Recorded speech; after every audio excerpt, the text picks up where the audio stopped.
السلام عليكم ورحمه الله وبركاته. ازيكم يا حبايبي؟ عاملين ايه؟ رجعت لكم بوصفه جديده، او مش رجعت لكم بوصفه جديده، هعمل معاكم كده كذا وصفه. هنعمل ايه بقى النهارده؟ هنعمل الغدا، هشاركه معاكم. انا بصراحه كان عندي غدا من امبارح. انا لما بعمل المكرونه البشاميل زي ما انتم شايفين كده بعمل صينيتين وسط. احنا اسره يعني يعتبر ايه، عددنا كبير، يعتبر احنا 6 افراد. فطبعا انا لما بعمل ايه المكرونه دي، بدل ما اعملها في صينيه واحده بعمل صينيتين زي ما انتم شايفين. انا بقول لستات البيوت الشاطرين الممتازين، يعني اما انت تحبي تدبري وتوفري والاكل ما يقعدش عندك كده ما تعرفيش تاكليه تاني يوم، اعملي صينيتين كده زي ما انا عاملاهم صغيرين. كل صينيه لو ما قضيتكيش قطعي الثانيه. لو قضيتك الصينيه الاولانيه بالهنا والشفا يبقى دي تحطيها في الايه، في الثلاجه، تطلعيها يا دوبك تحطيها في الفرن. كنت بصراحه هعمل جنبها شويه ايه، شويه بطاطس محمره وخلاص. طبعا اخويا جاله عقد عمل بره يعني الحمد لله. فطبعا قلت له تعالى اتغدى معايا، قال لي لا. جت من قيمه نص ساعه مامتي اتصلت بيا وقالت لي على فكره ايه، اخوكي جاي. طبعا اعمل ايه بقى، هحتاس وكده؟ لا، هندبر وهنوفر. طلعنا الاكل اللي عندنا. تعالوا هنا على النار بقى زي ما انتم شايفين. جبت ايه، ربع كيلو لسان عصفور بحمر فيه. وما عنديش شوربه عشان هعمل كفته وهعمل بانيه. فروحت ايه، طبعا انا مستعجله يعني مش لازم هنزل السوق واجيب اي حاجه، عندي طلعتها في الفريزر وفي الثلاجه. وعندي هنا كيس مخفيه اللي هو مجمد ايه، حطيته زي ما انتم شايفين يا دوبك هطشه.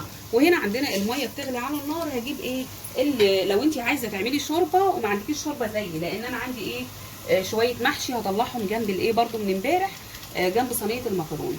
احط ايه هنا، هحط مكعبين مرق على ميه عاديه خالص واخليها تغلي، وحته سمنه بلدي عندك، وكل التوابل اللي عندك حطيها. يبقى كده انت عملتي الشوربه بتاعت الايه، بتاعت لسان العصفور، وبتاعت اهي قطعه زبده كده او سمنه عادي خالص.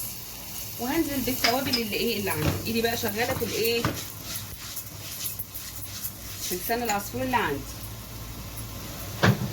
احمر لسان العصفور والشوربه تكون اتعملت، اسوي ايه، اسوي المحشي بيها و اسقي لسان العصفور. ولو الملوخيه عايزه شويه احط لها حته زبده بلدي كده، بتدي حلو وطعم حلو قوي ليها. ما عندكيش خلاص عادي يعني، اللي موجود عندك اعملي بيه. علشان ايه، اخلص اللي انا الاكل اللي بعمله بسرعه. صلوا على النبي يا جماعه كده، اللهم صل وسلم وبارك على سيدنا محمد، عشان ربنا يبارك لنا في اي حاجه بنعملها. الصلاه على النبي بتبارك في اي حاجه. كده احمر الايه، اللسان العصفور والشوربه. احط التوابل اللي عندي. احط ايه بقى في الشوربه، انا وطيت شويه على لسان العصفور عشان ما ايه، ما يتلسعش مني. احط شويه شطه عشان احنا بنحب الحاجه ايه، المحشي كده يبقى مشطشط كده وحلو. واحط معلقه كزبره، واحط ايه، كام معلقه ملح كده حلوين، وادوق الملح.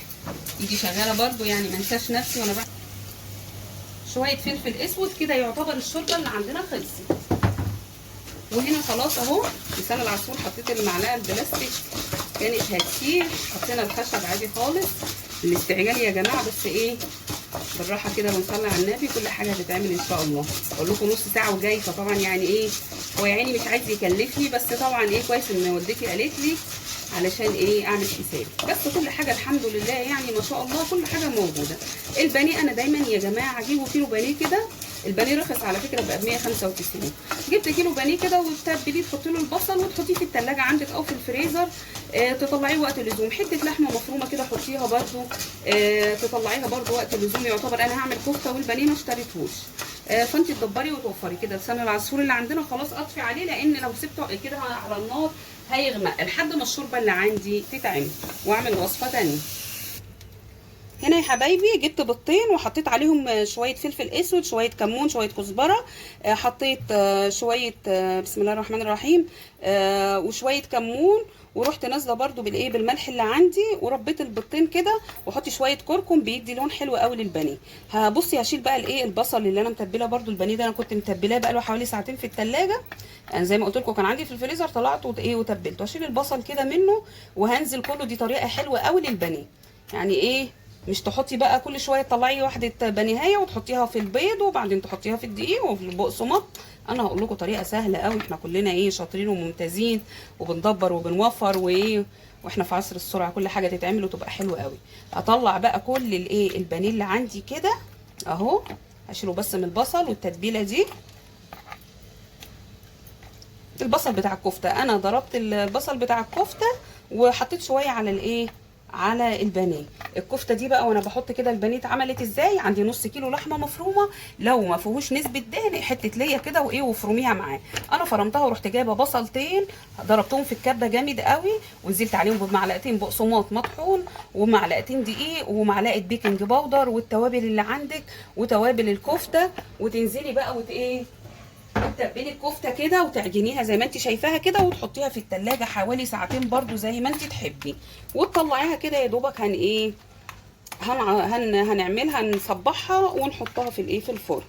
يبقى كده خلصنا من الكفته زي ما انتم شايفين. والمكرونه البشاميل اللي انتم شايفينها دي انا كذا مره انا مصوره كذا فيديو سواء على صفحتي على الفيسبوك او قناتي على اليوتيوب، عامله فيها الايه طريقه المكرونه كذا، يعني ايه كذا طريقه.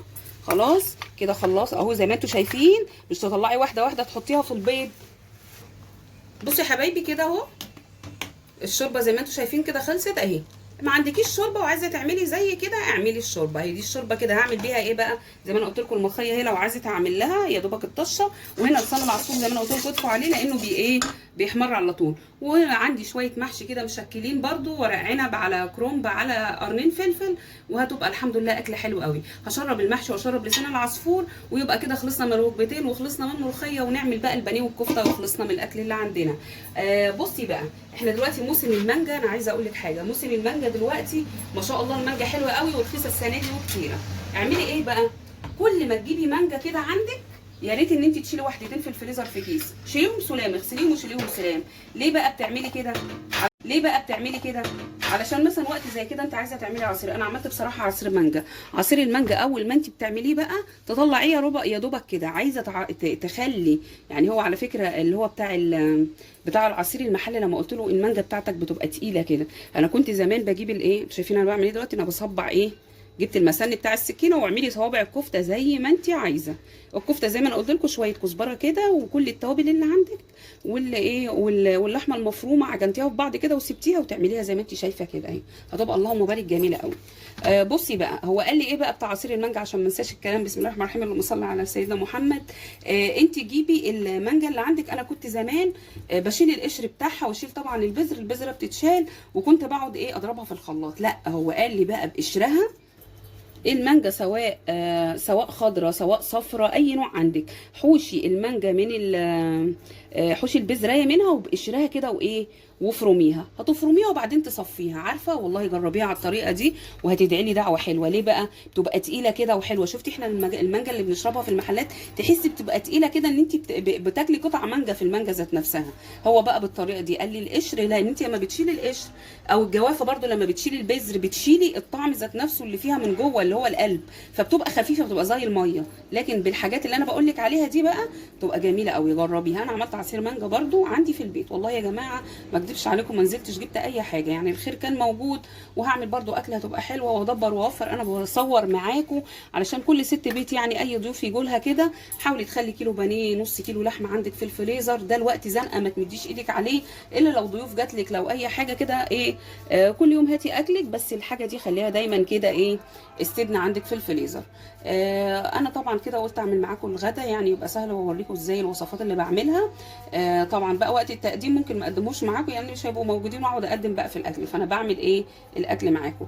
صبعي الكفته زي ما انت عايزاها، انا عاملاها كده وسط. هي هتكش معايا شويه، الكفته معروفه انها بتكش لان يبقى فيها نسبه دهن. هصبع الكفته اللي عندنا كلها كده. وايه بقى لما تيجي تسويها حطيها على النار الاول. هقول لك طريقه حلوه قوي والله جربيها، ما تحطهاش في الفرن على طول بتنشف قوي، لا حطيها على النار زي ما هي كده على عين البوتاجاز، ونص كوبايه ميه كده سقسقي بيها من الحروف، تاخد غلوه وتيجي حطها بقى في الفرن سواء الكهرباء سواء البوتاجاز. هتبقى لونها حلوه قوي وهتبقى طريه كده، تبقى عامله زي كفته الحاتي ما تبقاش ناشفه. جربيها وهتدعي لي دعوه حلوه.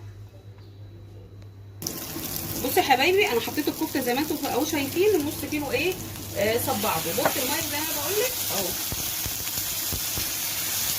نص كوبايه ميه. الله بقى على الريحه بقى وايه حاجه جميله قوي. 5 دقايق واطلعها وزي ما هي كده احطها في الفرن. لسان العصفور زي ما انتم شايفين اهو، لسان العصفور عشان يبقى حلو ما ينشيش منك. هو كده غلى غلوتين، اقفل عليه واحط عليه الغطا، هيبقى حلو كده، ميبقاش مستوي ولا متعجن ولا اي حاجه. خلصنا منه، والمحشي على النار والملوخيه، ونعمل البانيه بقى مع بعض. بصوا يا حبايبي، انا حطيت كده الايه، حطيت البانيه، كنت حاطاه في التتبيله بتاعه البيض اللي انا قلت لكم عليها اهو. بصوا انا حاطه الدقيق على البقسماط، على شويه ملح وشويه توابل، على شويه ايه، كاري وشويه كركم، هيدي لون حلو قوي، هتشوفوا شكله هيبقى عامل ازاي. حطي كله كده في قلب بعضه، يعني ما تحطيش الاول في الدقيق وبعدين البيض وبعدين، لا، الطريقه دي بتبقى حلوه وبتخليه مقرمش وحلو قوي اهو كده. المفروض بقى ايه، لو انت مش مستعجله هتعملي الايه، هتعملي خلطه البقسماط دي وتحطيه في التلاجة او الفريزر حوالي 10 دقايق كده البقسماط يمسك فيه. لكن انا مستعجله فهتعمل كده الكميه وبعدين ايه، احمر بقى ايه براحتي، وهوريكم لونه هيبقى روعه. يعني الطريقه دي جربوها وعلى ضمانتي يا جماعه. يا ريت بالله عليكم لو وصلتوا للثانيه دي في الفيديو، يا ريت متابعه لصفحتي على الفيسبوك منوعات واكلات سهله وبسيطه، واشتراك ولايك علشان اكبر بيكم اي تعليق سواء حلو او وحش انا قابله منكم. وعلى برضو قناتي منوعات واكلات سهله وبسيطه على اليوتيوب برضو، يا ريت ايه اشتراك في القناه، الكلمه اللي باللون الاحمر، اكبر بيكم معاكم ان شاء الله، ولايك ومشاركه حلوه منكم كده يا امارات، فضلا منكم وليس امرا. هعمل بقى الكميه كلها واحمرها واوريها لكم. شايفين يا حبايبي، شايفين لون البانيه عامل ازاي؟ جربوه بالطريقه دي روعه، وقرمشته ما قالوش بقى يعني. شايفين شكله عامل ازاي؟ اللون الكركم والكاري بيديله لون حلو قوي. جربوه بالطريقه دي وهتدعوا لي بقى، وحلوه انا عارفه. كده يا حبايب قلبي خلاص اهو، يا دوبك الاكل بقى نغرفه، المحشي استوى، والشوربه اهي شوربه لسان العصفور زي ما قلت لكم ما شاء الله، شايفين مش معجنه خالص وتبقى حلوه، والملوخيه خلاص تسخن، والبانيه زي ما قلت لكم الوصفه دي سهله قوي وبتبقى حلوه، البانيه مقرمش، والكفته اللي عندنا اهي نغرفها، والمكرونه في الفرن. كده خلصنا. يا رب الوصفه تكون سهله وبسيطه، وغدانا سهل البسيط. والسلام عليكم ورحمه الله وبركاته.